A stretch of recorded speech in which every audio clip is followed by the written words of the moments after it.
Hey, my name is Michelle. I'm 28 years old. In the last few months, I found out what the true colors of my husband were. They weren't very pretty. Let me start by telling you about him. I met my now ex-husband, Aaron, when I was freshly out of college through a dating app. I was bored and all my friends moved away after they graduated, and I wanted to be in a relationship. Over text, Aaron was great. He made me laugh and he seemed to be very successful. So we met up and he was just as great in person. We ended up going on a lot more dates until we finally made our relationship official. One thing you must know about me is that I owned and still own my own house. I know you're thinking that I must have been very young to own a house. I was given that house as an inheritance from my late grandmother. She loved me because I was her only grandkid and she left me the best gift of all.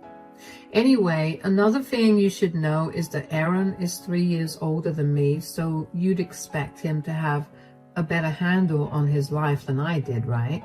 Wrong. When I met him, Aaron was drowning in debt. Since I was in a much better position and knew how to handle my finances, I offered to help him clear his debts. This was after being together for a year. I let him move into my home so he could save on rent and instead pay his debts off. Thankfully, he managed to do it, and he was a great person to live with. Aside from that, I also got to meet his mother, Grace. Now, I knew from the moment I met her that she was not my biggest fan. But I didn't let that affect me because I thought she just needed some time to come around to me. I thought that as time went on and as we spent a lot of time together that she'd like me. I did just that, and I thought Grace was actually beginning to like me, and I was really happy about it. Well, I was wrong. When Aaron and I hit the 3-year mark of our relationship, Aaron proposed to me. I was so happy about it. I couldn't wait to spend the rest of my life with him, and I couldn't wait to tell everybody in my life. Since Grace lived closest to us, Aaron and I decided that she would be the first person we told about our engagement. We invited her to dinner at her favorite restaurant, something we never did, so she knew that we had something to tell her. When she came in, she greeted both Aaron and me warmly. "Hi, Mom." "Hi, Grace. How are you?" "Hello, I'm good. I'm a little anxious about why you've called me out to dinner tonight." "Ah, there's nothing to be worried about." "Yeah, we have some amazing news, but I think we can wait till after the dinner." "Oh, come on. It's killing me. Just tell me already." All right. The good news is that Michelle and I are engaged." "Oh. Yeah, and we're getting married in 6 months." "Wow, congratulations." "What? What happened? Are you upset about something? Is the wedding happening too soon for your liking?" "I don't think Mom cares about it. I don't think she's upset about it either. Let's just have our dinner, shall we?" "No, Grace is clearly upset about something." "Just drop it, Michelle." "Ignore him, Grace. What's bothering you? Why do you seem so upset after we announced our engagement?" "Do you really want to know?" "No, she doesn't." "Yes, I do. Please tell me." "I don't like you, Michelle." "What?" "Yeah, you're not good enough for my son. You're not pretty enough. You don't have a good enough personality, and you're boring. Aaron can do so much better than you, and I don't know why he's settling for you." "Oh, wow. Have you always felt this way about me?" "Yes. The only thing you have going for you is that you're young and you own a house. None of that is important, though, which is why I think Aaron can do so much better." "That's enough, Mom." "Look, sweetie, I get that you're old enough to know what you like, but seriously, this one? I have friends who have daughters your age who look a million times better than her." "I'm still sitting here, and I can hear everything you're saying, you know. No offense, but I think you should hear this. You need to get prettier and get a better personality to marry my son. Mom, I love her and she is who I'm choosing to marry. You need to respect it. I'm not asking you to like her, but I am asking you to respect my choice. Do you get it? Or should we end this dinner? Fine. It's your life. Do whatever you want. Don't come crying to me when you realize that I was right. Let's continue with this dinner. You know what? You two can go ahead and have dinner. I'm not in the mood to eat, and I don't want to dampen the mood. I left before either of them could say another word. I couldn't believe that all the years I put in an effort to be liked by Grace were of no use. She hated me, and she was very outright about it. That stung. What made it worse was the realization that Aaron knew, but he purposely hid it from me. He let me get humiliated that way. He knew how happy I was when I thought that Grace was starting to like me, and he just let me believe it. I got home that night, and I just sobbed until I fell asleep. When I woke up, Aaron was still asleep, and I had a job to get to, so the next time we talked was that night. Aaron apologized for Grace's comments, and I confronted him about hiding the truth from me. He apologized and told me that he was just trying to protect my feelings, and I forgave him. In hindsight, that should have been my cue to leave. But I stuck around because I loved him. Anyway, after we got married, Grace and I barely spoke. I knew she didn't like me, so I didn't see why I should have had to be around her. I never stopped Aaron from frequently meeting her because that would have been cruel of me. But I did know that the two of them suddenly got a lot closer after Aaron and I got married. Aaron was constantly talking to Grace, and they would talk for literally hours. Whenever I asked him what they talked about, he would brush me off and change the subject. Aside from that, I also noticed that Aaron was beginning to slack off with his household chores. It was getting exhausting to pick up after him, but whenever I told him to do his share of the chores, he'd get all huffy and tell me that he was tired. Once again, I let it go because I loved him, and he was generally a great husband aside from that. And then came the fateful day. Aaron and I were spending our weekend in when he got a phone call. I didn't see the caller ID when he picked up the call, but Aaron got up to go into the other room and talk to the person. When he came back, he seemed upset. Who was on the call? It was Jenna. Your cousin, Jenna? Yeah. What did she say? Turns out that my aunt's in the hospital in critical condition. What? Why? She was diagnosed with stage 4 lung cancer and she's currently in the ICU. Oh my gosh, that's horrible. Yeah, I never thought she'd have to suffer in such a horrible manner. I mean, she does not deserve this at all. Oh, darling, I'm so sorry that you're going through all of this, but I'm sure that the doctors are doing their absolute best to make sure she'll live.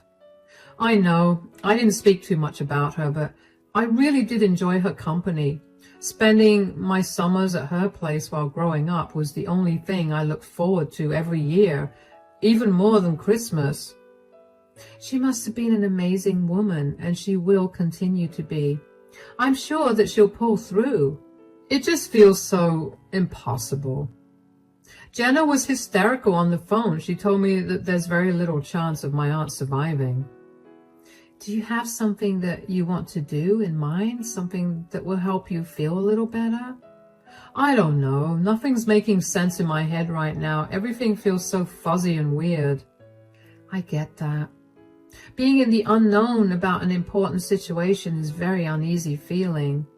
How about you talk to your mother? Oh God, I didn't even think about what my mother must be going through. The two of them were thick as thieves. There was not a single thing these two didn't do together when we lived closer. Oh no. Why don't you invite Grace over and the two of you can figure out what you want to do? I'll take care of everything else. Are you sure that's okay? I know you don't necessarily have the best relationship with my mom. Of course, I'm sure it's okay. I know that I don't have a good relationship with Grace, but I also know that I won't be able to provide you the same kind of comfort that Grace will. I didn't know your aunt well enough to be able to share your grief. Your mom can do that for you. Thank you for being there for me, darling. Of course. Now, call Grace.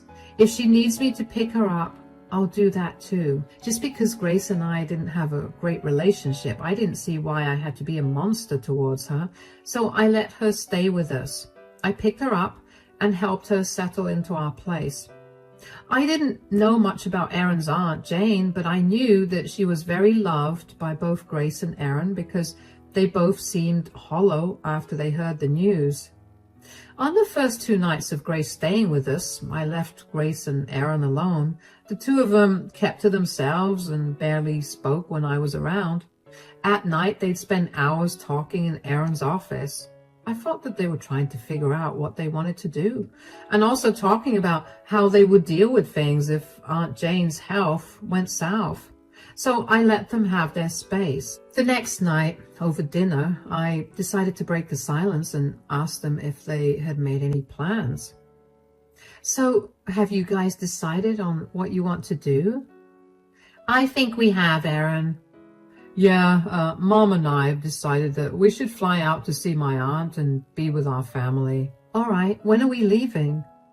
We? I'm sorry, but you're not coming along. I'm not? But why?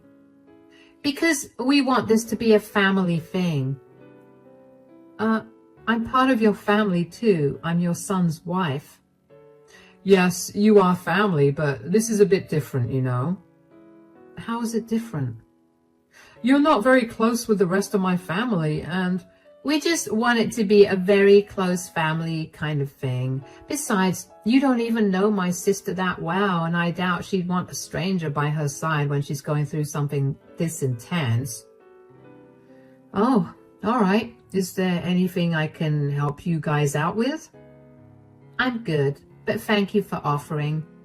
Please don't take this the wrong way, darling. You are a part of our family. This is just a very intimate thing. I guess I get it. You don't have to over-explain it. I just want you to know that I'll be here if you need me to. I know that, and thank you so much. So, when do you guys leave? We're leaving tomorrow morning. Oh? Did you book your tickets already? Yeah, we wanted to get there as soon as possible, so we booked the tickets first thing after I got here. And did you guys not think to at least tell me that before? Don't make a big deal out of this. I'm not. It just feels weird that the two of you made a decision like that without even telling me. Why do we have to tell you anything about what we want to do during our family emergency? I don't think you have to, but it would have been nice. I mean, I've been helping you two out, and since you didn't want me to come, you could have told me before you booked the tickets. Look, we're still in shock about my aunt's sudden decline in health, and I guess it just slipped our minds, okay? We'll make sure to keep you more informed going forward. Our flight is at 11 in the morning, so we'll leave by 8:30, okay? All right, let me know when you get there. Don't forget. I won't. All right, well, let's have dinner. Sure. I'm not going to lie. I was hurt. I mean, I know I shouldn't have felt entitled to their plans, but after being so considerate and after picking up after them for 2 days, which, by the way, was not easy because they loved to be messy, I at least expected them to tell me that they were planning on leaving. But like every time, I let it go. I wished both of them a safe journey the next day, and I reminded Erin to text me when he reached there. I got a text about 3 hours later telling me that they'd reached, and then after that, I could not get in touch with Erin or Grace at all. Both of their calls went to voicemail, and my texts were left undelivered. By nighttime, I was very worried, but I decided to sleep because I figured they were probably busy getting along with their family. The next day, I waited until the afternoon to try again, and it was the same thing. I was really freaking out. I took the rest of the day off from work and made my way back home. At home, I found a book of contact numbers in Aaron's desk drawer, so I called Aunt Jane, but her daughter Jenna picked up. Hello? Hi, it's Michelle. Is this Jenna? Yes. Hi, Michelle. How are you? Everything all right? Yes, everything's fine here. What about you? How are you doing after, Oh, that's very sweet of you to ask. Mom had been suffering for too long, so I guess I'm not even that upset that she's gone now. It's a good thing because at least this way Mom's not in pain anymore. Gone? What do you mean? I thought she had only just got diagnosed with cancer. What? No, my mom got diagnosed with cancer 6 months ago and she passed away 3 days ago. Oh my gosh, I'm so sorry for your loss. It's all right. Like I said, it's a lot better this way. Past few days have been a bit hectic because of the funeral and all, but it's okay. Is there anything I could do to help you out? No, but thank you for the offer. Surprisingly, Aunt Grace didn't come though. Wait, what? Yeah, you'd expect the one person my mom loved the most to be there, but I guess Aunt Grace had other things to do. What are you talking about? Aaron and Grace just left this morning to be there. They told me they had reached. Okay, I think something's going on here because I can promise you that neither of them are here. I would know. This is a small town and everyone knows everyone, so I would have heard from at least someone that the two of them are here. But why would they lie about something so horrible? In the last 3 or 4 years, my mom and Auntie Grace had a bit of a falling out. Mom never told me why, but I'm going to guess that it's related to them lying to you. They had a falling out? Oh, yeah. Auntie Grace came over one day when she was in town for their usual tea time, and then they got into a huge argument. I was out at the time, but when I got back home, my mom was calling Auntie Grace a pathetic, manipulative homewrecker. I had no idea what that meant, and my mom was in no mood to talk about it after. I don't think they spoke much to each other after that, except for the holidays. Oh, wow. That is weird. I'm so sorry that I dumped all of this on you. You have enough to deal with. No, it's okay, believe me. This has been bothering me for a while, and I'm only sorry that you're in the middle of this. Maybe you could find out what's going on and keep me in the loop? All right. I'll let you know. If I find something that I don't like, I might need your help.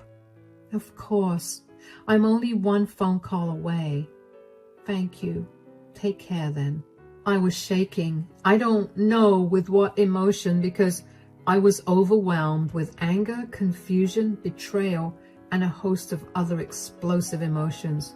I couldn't believe that Aaron had lied to me, especially about something as serious as the health of his beloved aunt. I knew I needed to get to the bottom of the lie, so I sat down and racked my brain about how to do it because Aaron had carried his laptop and his phone with him, so I couldn't access either.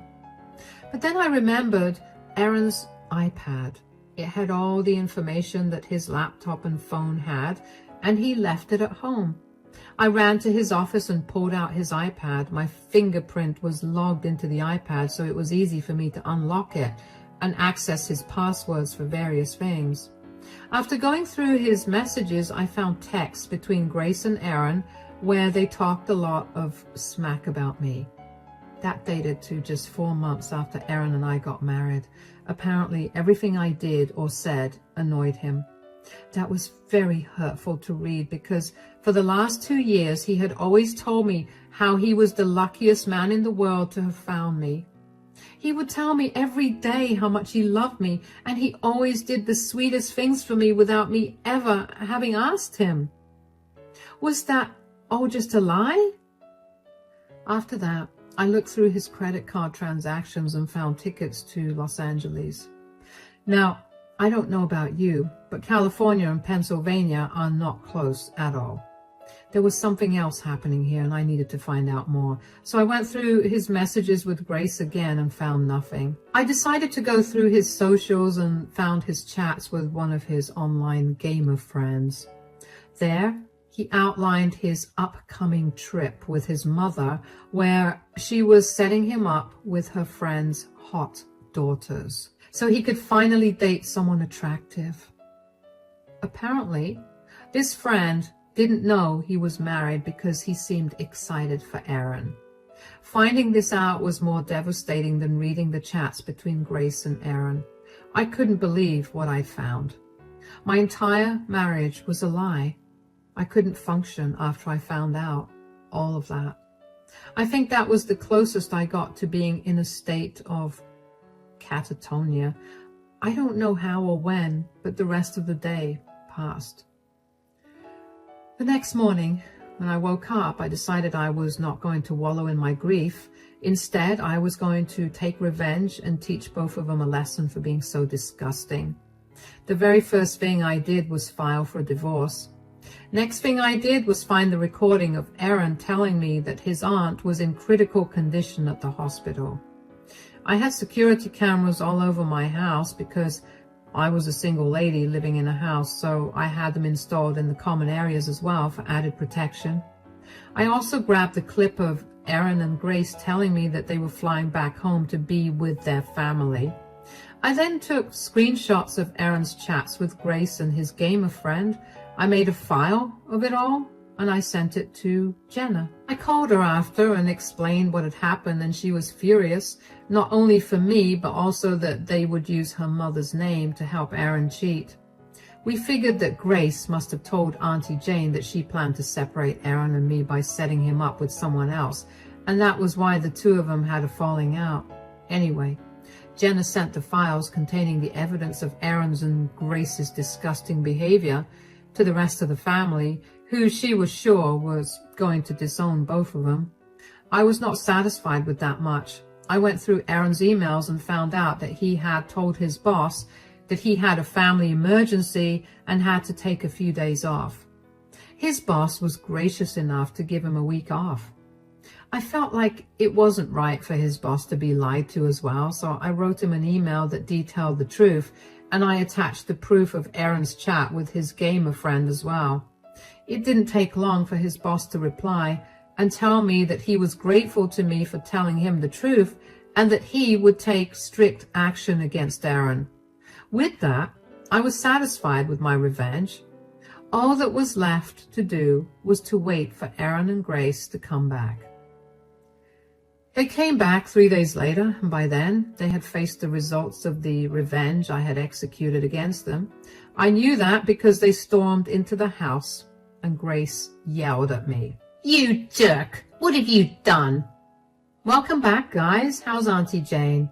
I heard she was feeling a little cold on account of her being dead for the last week." "You're joking about my aunt's death. Do you know how insensitive you sound right now?" "Don't worry. I doubt she wouldn't appreciate that joke. I ran the joke by Jenna and she approved." "You've been speaking to Jenna?" "Yeah. I got concerned about Auntie Jane, and since neither of you were replying to me, I called to get an update. Imagine my surprise when I found out that you two lied to me about Aunt Jane's health, and that you two didn't even go there." "So what? You just told everyone about things that happened behind our closed doors." "Do you know how many calls I've gotten? Calling me a disgusting person? Do you know how many family members have shunned me now? You and I both know that you are responsible for this. You were the one who convinced Aaron that he could do better than me, so you used your sister's death as an excuse to take him on a trip somewhere, so he could meet someone. I was right, though. You're a monster. You've turned my family against me." "Sure, Grace. If blaming me is what will help you sleep better at night, then go ahead. And before I forget, here, Aaron, these are for you." "Divorce papers? You have got to be kidding me. You can't divorce me." Yes, I can. You willingly went on a trip with Grace so you could cheat on me.